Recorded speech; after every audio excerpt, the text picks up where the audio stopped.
This is Module One, One Water. So when we think about water, we have to talk about it not just in a local context, but also on a global context. Because of course, it's water that connects every biome on the planet. Water cycles through just about everything that we do. In a terrestrial system, water is one of the most critical elements. Without water, the soil, for example, is a water environment. Without water, we are, we can't be Earth. I'm surprised actually that this planet wasn't called water instead of Earth. But water exists in a lot of different ways. It's vapor, it's liquid, it's solid. It exists in the soil, in the plants, in the humans, in the animals, in the insects, in the microbes, in everything. So yeah, water is a big deal.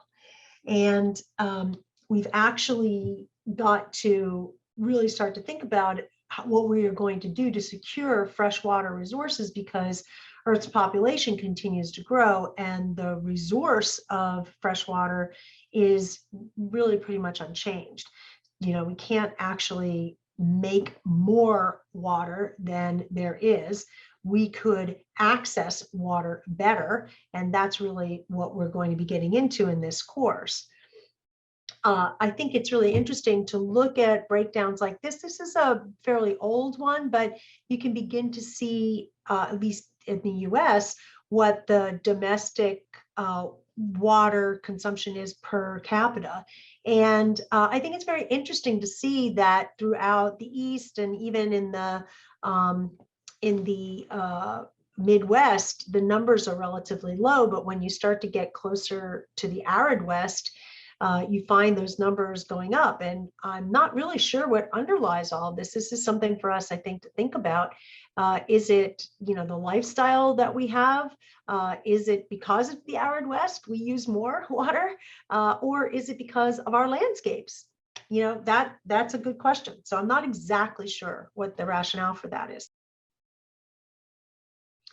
In the US, we're very fortunate to have the Safe Drinking Water Act of 1974, which essentially allows the US Environmental Protection Agency to regulate drinking water and create potable water standards. The water in the US is, it's tested multiple times a day. There's a whole infrastructure that makes the water safe for us to consume. And you have to compare that standard to the rest of the world, which, there are many, many parts of the world where people are spending as much as, having to walk as much as 4 miles a day to secure water for that day.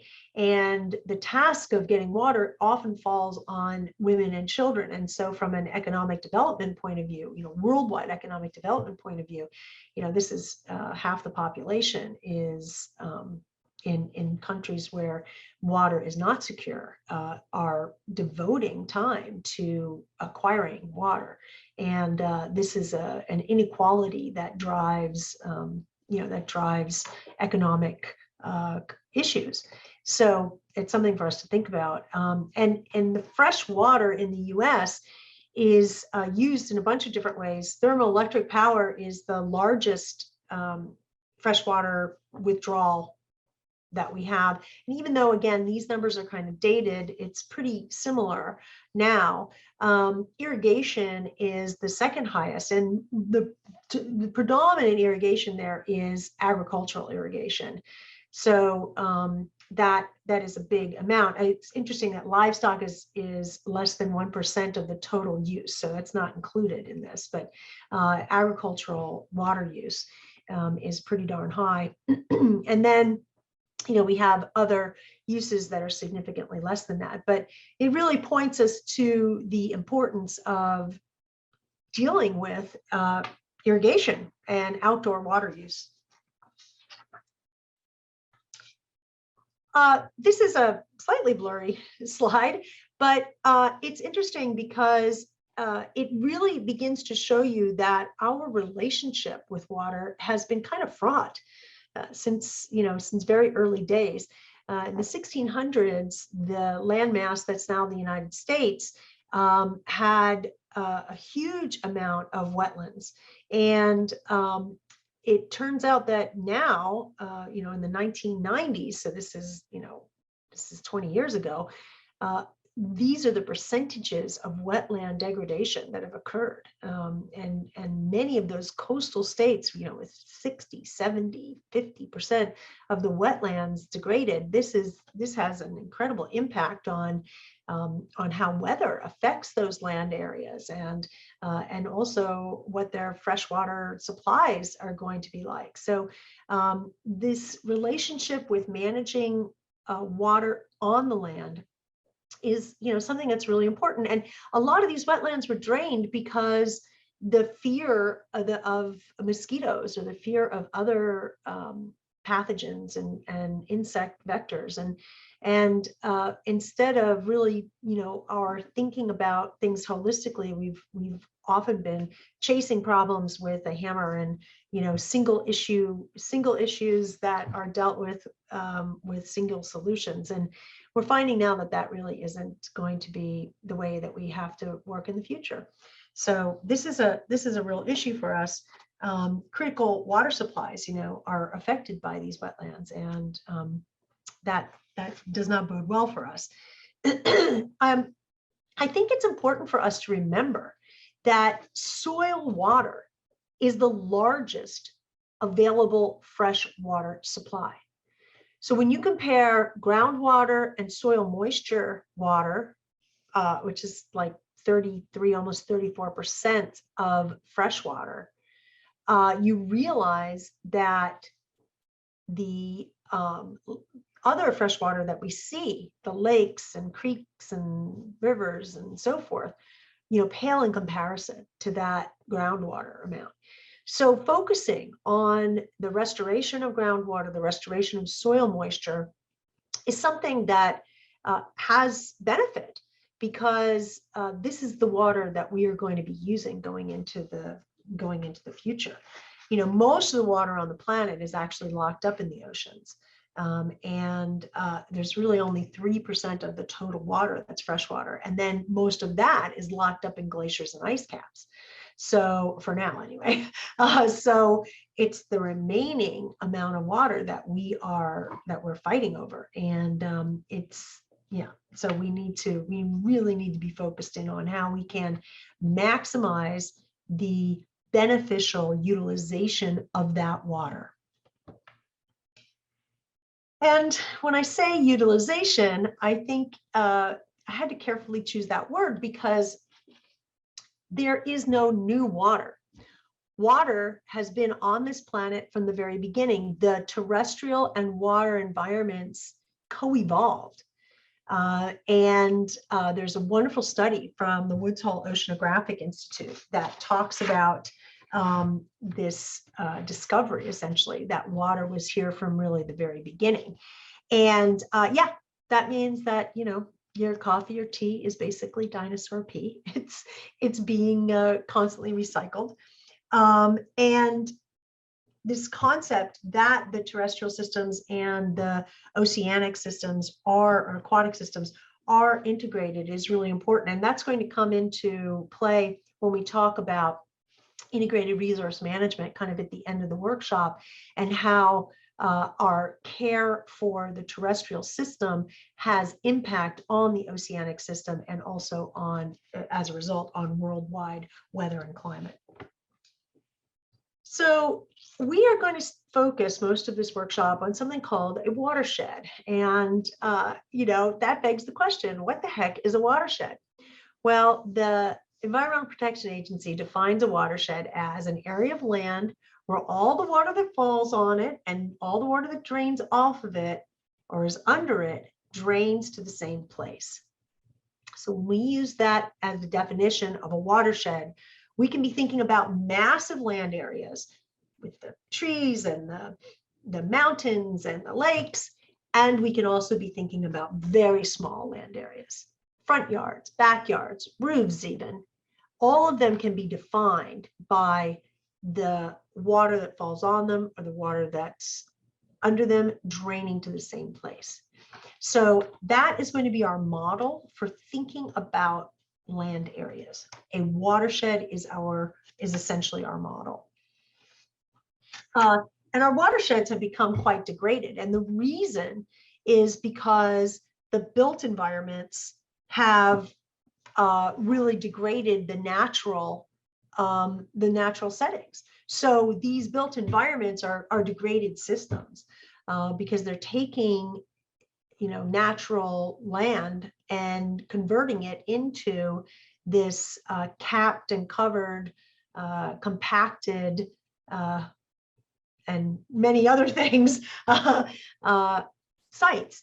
And so we want to be thinking about how do we reintegrate built environments into these natural systems and restore the functionality of these degraded environments and restore the functionality of these degraded watersheds. One of the things that that as a result of our degraded watersheds is that we have this depletion of groundwater and surface storage. And these things are affected, it's not just in the arid West, it's really all over the country that we see the effects of building, of the resulting land impacted weather and climate issues. And, these, the actual amounts of groundwater and surface storage are adversely affected by environmental factors, by the fact that we have this incredible population growth, by the expansion of agriculture, and by the policies that we make, which tend to be siloed and not really thinking in a holistic way. And holistic is really the way we have to think about it, because when you think about it, water is connected into pretty much every system. So we like to think of water as being part of the watergia system. It's not just water, it's water, energy, and air quality. And they're all fit together because you need energy in order to transport water, in order to clean it, in order to heat it. And that means that if we are able to conserve water, we are actually also conserving that embedded energy within the water. And of course, energy production occurs, it's not 100% solar powered yet. And so energy production is in and of itself a potentially air quality depleting system. And so when you put the three together, you find that saving water through conservation actually also saves that embedded energy. And then that embedded energy reduction in turn improves air quality, because the method with which that energy is created is moved to either cleaner or less greenhouse gas producing systems. So this is a big deal. In California, we always think about it as 20% of the electricity of the state of California is devoted to the transporting, cleaning, and using, heating and so forth of water. What is it like in your area? It's just something to think about.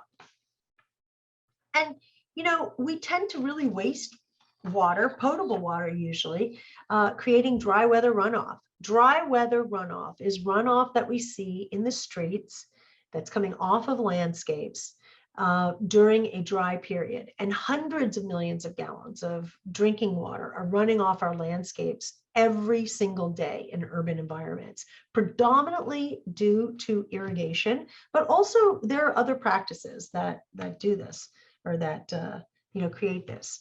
And when we have broken sprinklers, when we have sprinklers that are overspraying onto hard surfaces, we're just creating all this dry weather runoff. And then of course we have the human, direct human factor of, trying to grow driveways and sidewalks and buildings by hosing them down. And that's just, not going to happen.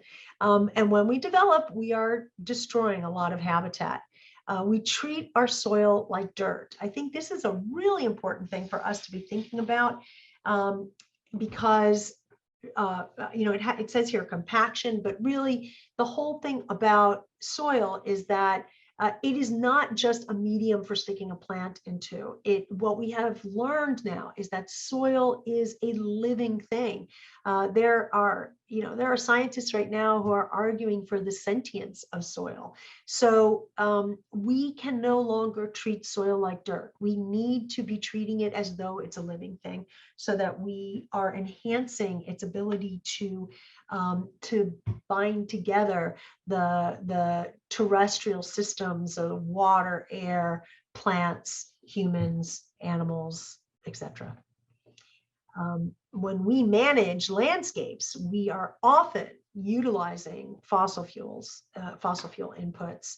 Synthetic fertilizers are a huge amount of that, and pesticides and herbicides and all that sort of thing, much of which is fossil fuel derived. Of course, the equipment that has traditionally been used in landscapes is fossil fuel, requires fossil fuel input.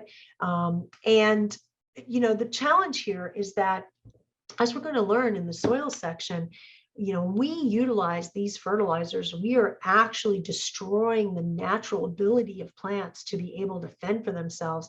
And on top of it, most of the fertilizers that are put into the soil don't stay there.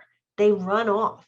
And that ends up polluting waterways and creating all kinds of other issues. So you see this beginning to think about landscapes in a very interconnected way. The word holistic is kind of overused, but it really is the word to describe it. This integrated systems thinking is necessary for us to pursue any kind of conservation, any kind of strategies for managing the land. When we generate green waste, we're also generating greenhouse gases. So when we have a plant material like cool season turf or other types of turf grass that requires, a regular cutting and removal, when we have designed landscapes that are not designed for plants to be at the right size. They need to be constantly cut and trimmed and all that sort of thing. Or we're over irrigating and we're actually getting too much growth too fast. All of these things work together to create this overabundance of green waste that has to be managed. It has to be taken away, and that's labor and energy for removing it. It's got to be processed, hopefully into compost, although in many cases it's been used in landfills, which actually adds to the methane and other greenhouse gas production, kind of unchecked. Yes, you have that in the compost process, but there's the beneficial use of compost afterward. When it goes into a landfill, it's just creating methane. There's very little beneficial use. Yes, okay, there are all these plans like harvest the methane, etc. But at the same time, again, think integratedly, we now have created these land areas that for however many years are going to be degraded land areas before they could ever be reclaimed again. So yeah, there's all kinds of studies about pollutants in waterways as a result of landfills and so forth. So look, green waste is a big deal. And okay, here we go. When it rains, we throw it away. Our entire built environment has really gone and run with this idea that water cannot stay on our properties. The protection of buildings and our built environment is paramount in our land design. And I'm not saying that it shouldn't be. I'm simply saying that there should be consideration for the other major systems in the terrestrial realm. So where we focus all our energy on the built environment and the safety of the built environment, the health and safety of the built environment, we should also be concentrating on the health and safety of the unbuilt environment and the natural environment or the undisturbed environment. And so when we create a system where we push water off of our properties instead of holding on to it and utilizing it as a resource, we affect our other freshwater systems. So we affect, the recharging of groundwater, the recharging of rivers and lakes, and we affect the performance of our landscapes. Because what happens is we end up throwing away all the water that comes from the sky, and the way we do that is it comes and it hits these impermeable surfaces. So look at this picture and tell me, what do you see the impermeable surfaces here? I mean, there are many in this picture. I hope that you can start to kind of call them out. I have just grabbed the couple that I can think of. And yes, there is a pool and spa in the backyard. So that's definitely impermeable. The roof is impermeable. And actually, that's probably the one thing in the picture that we want to be impermeable. And that is the roof. If it's not doing its job. But everything else could be a permeable surface or a more permeable surface. And I think there are things that we don't think about as being impermeable, like compacted turf. Water runs off of that just like it would a sidewalk or an unmulched area. Rainwater on unmulched areas compacts that soil and turns it into a concrete product. What we need to be focusing our attention on is when the water falls on a roof, how do we then manage it from there? Because it's most likely connected to another impermeable surface like a driveway so that it can get off the property as fast as possible. We want to maybe intervene now on these connected impermeable surfaces and try to redirect that water into landscapes. Because when the water comes and hits these surfaces, it actually is going to build up, and it creates something called the first flush. So first flush is the first inch of rain after a dry period. Now, there are places in the country where first flush is described as a number greater than 1 inch. And I would definitely go with whatever your local definition of first flush is. But it is at least an inch of rain after a dry period. And this is the rain that is the dirtiest rain because it comes and it actually gathers up all the pollution that's on those hard impermeable surfaces. And what do you see here in this picture? I mean, yeah, you see the trash, right? This is actually a pretty Tony neighborhood in West Los Angeles. And, the person, this is a client of mine, and the client says, oh, there's no pollution in my neighborhood. I'm like, I took this picture after the trash truck was there in your front yard. So yes, there is trash, and there are all these other things. There are the herbicides and pet wastes and bird dew and pesticides and fertilizers and all the stuff from internal combustion engines and from cars and even just blown dirt. All of that is on top of the trash, and that's in the environment on a dry day, and it just is pulled together by this huge volume of water, this first inch of rain, and it's sent into whatever the storm drain system is or water management system is, and it goes through that control system and it ends up in a waterway.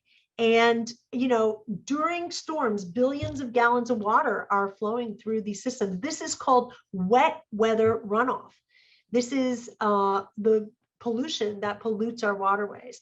And when we allow this kind of runoff, we are actually reducing our groundwater recharge, which means our local water is being reduced because we are not allowing this water, the rainwater, that for the entire, time of the planet's existence has been the regenerator of groundwater, not allowing to do it. And while waterways are polluted, we also end up in our, with our lakes and our beaches covered in, yes, of course, trash. You can see the trash, but all that other stuff is there too. So this is a really big deal. And the reason that we want to hold on to that first flush is because, well, we don't want this to be happening, of course. So yeah, animals in the environment eat all that pollution and they end up being destroyed. So it's kind of a metaphor for what we do to ourselves.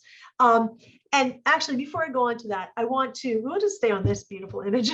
I just want to say that the thing about First Flush is we have a system, we have a landscape system, we have trees and plants that could and soil that could actually take that water, reduce the volume that is in the streets during wet weather runoff event, and also would clean that water before it went back to the waterways. So this is why landscapes matter in all of this. They are a very powerful tool. When we allow wet weather runoff and we don't hold on to our rainwater, we end up with something called a disease, essentially, called desertification. And desertification it's really serious. It's happening all over the world. You can see here in this picture, the red areas are the areas of the world that are most susceptible to desertification. Now, what is desertification? Well, this is the making of a man-made desert. So this is not, a ancient desert ecology. This is desert that it's devoid of minerals, it's devoid of soil moisture, it's devoid of habitat. It is often devoid of vegetation. And this is something that we create by not putting water back into our soil water. And the areas of the world that are most at risk for desertification are the Mediterranean climates, which, a bunch of California is included in that, high steppe climates. So that pretty much takes us into the Rockies. The eastern side of the Rockies are steppe climates. And grasslands. So grasslands will take us, all the way through the middle of the country, right through all the prairie states, north, south, and Midwest. That is a huge. This is why when you look at the picture here, you can see that in the U.S. and even in Canada and so forth, there are huge, vast areas that are subject to desertification. It's already underway. We see it in the arid West. We see it in the Midwest now. And this is essentially what I'm going to call the great dehydration. So I was once corrected by a geologist and told that, dehydration, or a hydrologist actually, that dehydration was not a hydrological function. And I said, yeah, well, okay, so, but for a lay person to understand what's going on, this is essentially what's going on. We are dehydrating our vast soil moisture reservoir. And so that's what we need to be thinking about. And the areas that you see here in red are the most drought vulnerable landscapes. And you can see that they are throughout the country. Florida can be in drought. The northern seaboard can be in drought. Certainly the Midwest and the West is prone to drought. So it's a big deal, right? We need to figure out ways to reverse desertification. And, because this is essentially the death of soil. When soil dies, it becomes hydrophobic. So hydrophobic means that it resists water. So if we actually kill soil and desertify it, even if it does rain, we're not going to be able to recharge that soil. So it's a pretty big deal. And look, we confronted, the US confronted something like this in the 30s. This is a picture from Oklahoma, the Dust Bowl from the 1930s. And many of us, kind of categorize these types of events to historical events. It's like, oh yeah, that happened in the past, never again. That's why we have the NRCS to conserve soil, etc., and teach and work with farmers. But guess what? This is Oklahoma just a few years ago. Same darn thing. We're doing the same thing. And oh, by the way, lest you think it's only Oklahoma, this is Arizona this year, 2022. And if you want to follow the dust storms in Arizona, you can follow the hashtag AZDust. So this is happening now. This is our great challenge. Water, managing water on this planet. And we, as people who manage landscape water, have probably the greatest responsibility. Look forward to seeing you in the next module.